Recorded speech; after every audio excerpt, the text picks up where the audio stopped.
moradores que tentavam salvar as vítimas e com alguns óbitos já confirmados. Pensando neste assunto, nós trouxemos um perito especialista em acidentes automotivos para explicar o que pode ter acontecido. Mais uma vez, Edson, um prazer te receber aqui no estúdio. É uma pena que tenha sido para mais uma tragédia, né, Edson? Que acaba sendo para todos nós um motivo também de muita preocupação. Pela posição que o ônibus ficou, é possível dizer como ele desceu o penhasco, Edson? Boa tarde. Boa tarde. Os relatos são que ele desceu de ré. Considerando a inclinação daquele trecho, é fácil você supor, você concluir que ele iniciou um capotamento. Nesse processo de capotamento, você tem o quê? Você tem, basicamente, a altura se transforma em velocidade. É um processo de conversão de energia. Essa velocidade ela vai se transformar em dois tipos. Uma de descida, que é de translação, e uma de rotação. Essa rotação produziu naturalmente o lançamento de parte das vítimas. É importante entender que elas não sobreviveram porque estavam sem cinto. Não. Elas sobreviveram porque, coincidentemente, elas estavam em posições que, na rotação, a força centrífuga lançou elas pela janela. Claro, a maior chance de sobrevivência ainda seria estando com cinto. Estamos falando também de pessoas que chegaram a ser resgatadas, como uma criança de 5 anos com fratura na perna e com algumas costelas quebradas. Isso é em decorrência do impacto, isso poderia ser pelo fato da permanência no interior do veículo. Eu tive a oportunidade de conversar com a tenente Viviane Suzuki na manhã de hoje e ela informou que quando chegou ao local não tinha corpos dentro do veículo, que pode ter sido uma ação dos moradores em tentar salvar as vítimas. Todas as hipóteses nesse caso, elas precisam ser também respeitadas no momento? Precisam, mas algumas a gente com um pouco de física e conhecimento da dinâmica dos acidentes, das ocorrências de tráfego, consegue deduzir, né? As fraturas decorrentes do impacto final, considerada aquela posição, ou mesmo em posição natural do ônibus, elas seriam ou na coluna, elas seriam poderiam levar a rompimento de órgãos. Mas esse tipo de fratura, esse tipo de lesão, como fratura óssea, está mais relacionada ao quê? As pessoas sendo jogadas umas sobre as outras para fora do ônibus. Claro, as que não estavam alinhadas com a janela, elas naturalmente começaram a se sobrepor. Isso gera uma pressão, gera uma série de impactos. Elas são lançadas para cima, para um lado e para o outro, que produz essas fraturas e lesões contusas de maneira geral.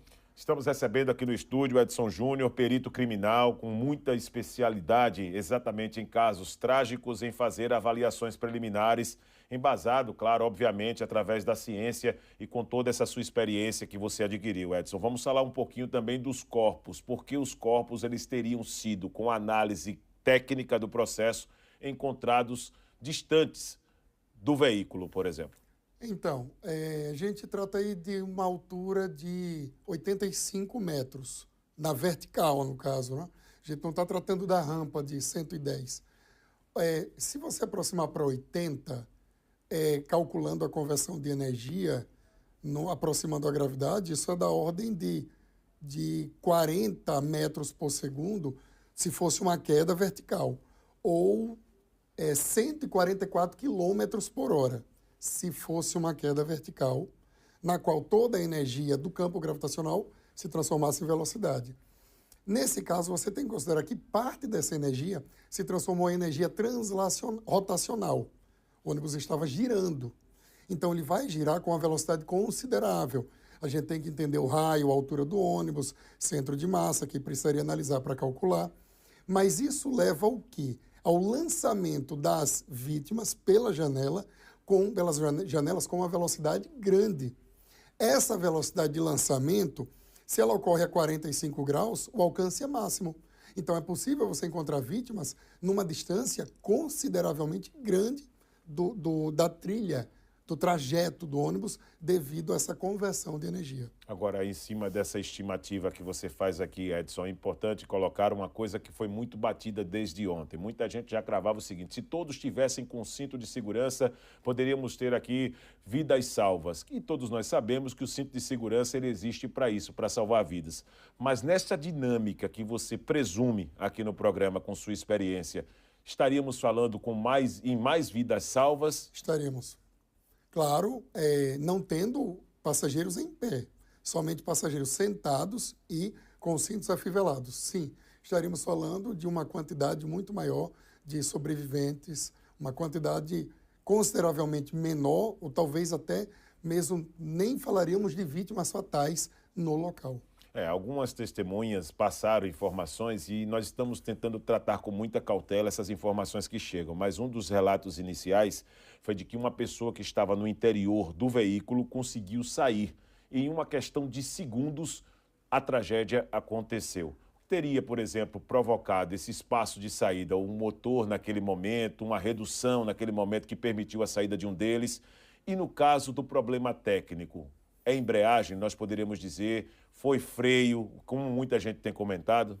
Então, a gente precisa entender que o ônibus estava subindo, era um aclive, ele estava subindo a serra.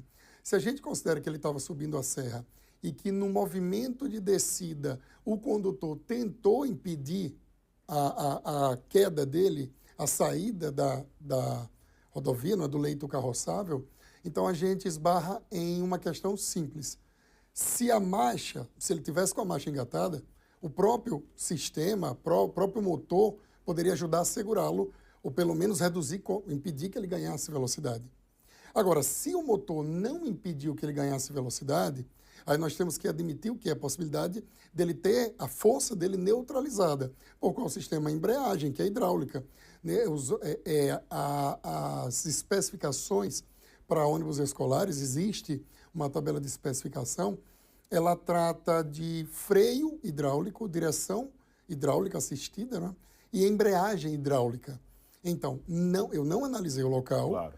Eu analisei as imagens, analisando as imagens e os relatos, seria uma aposta bem coerente, uma falha no sistema hidráulico que anularia a embreagem e permitiria que ele, mesmo em marcha, parasse de subir e começasse a descer. E o sistema hidráulico, ele também se comunica. Então, isso explicaria os freios não ter tido eficiência para parar esse ônibus. Então, hoje seria uma hipótese bem mais segura, bem robusta. Bem robusta, de uma ótica consistentemente técnica. Edson, falando da combustão, por que não ocorreu a combustão, por exemplo, diante de tantos capotamentos que aconteceu antes de chegar, por exemplo, em uma área mais verde, próximo a uma árvore ali, quando o ônibus ficou parado? Por que não teve explosão? Então, o combustível dele é diesel, né? Que já não é um combustível com ponto de combustão tão baixo. Associado a isso, a gente tem o fato de que ele parou com o teto para o chão, para o solo. Então, as partes aquecidas de escapamento, que também dentro da especificação precisam ser horizontais, elas estavam em cima, na parte de cima dele. E você não tem, nesse caso, se você considera que a própria vegetação, em algum grau, amorteceu os capotamentos, ela não necessariamente, esse processo não necessariamente produziria um extravasamento do combustível para as partes quentes, que nos casos dos veículos a gasolina, a álcool leva à combustão. Então, na verdade, e tem um outro ponto a ser considerado, a gente acha que, mesmo que fosse gasolina, ela entraria em combustão facilmente, mas isso é um mito. Se você tiver somente gasolina, riscar um fósforo e colocar dentro somente gasolina, ela não vai entrar em combustão. Por quê? Porque você precisa de uma mistura ideal. Você precisa do comburente, que é o oxigênio.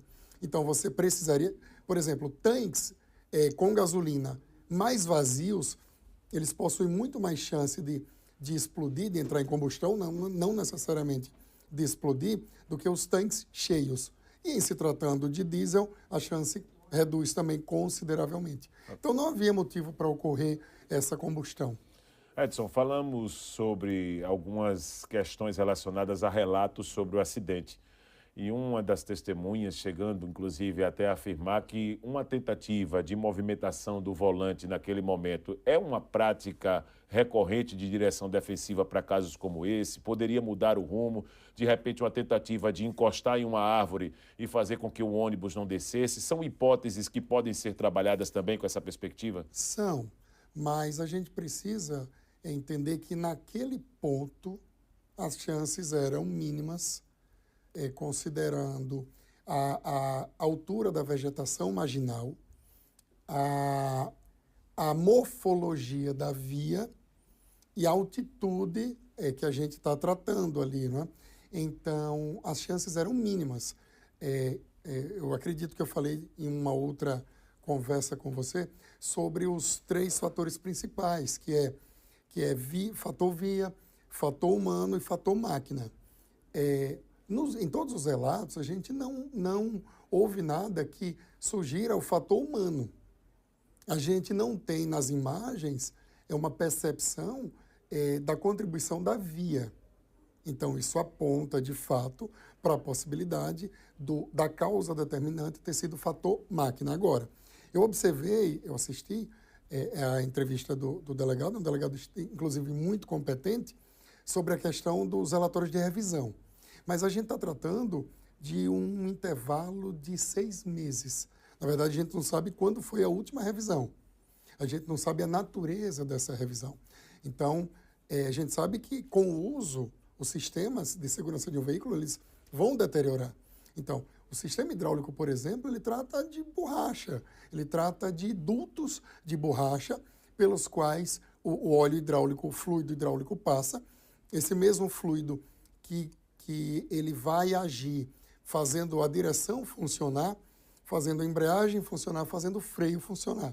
Então, existe muita possibilidade, muita chance para, com o tempo, dada a revisão, né, a natureza dessa revisão, e o uso do veículo, você poder sim ter um problema mecânico. Claro que precisa ser avaliado, e com certeza foi avaliado pelos peritos que analisaram esse local. Foi uma equipe muito competente, na verdade 3 equipes, até onde eu tomei conhecimento, e com certeza analisaram a fundo.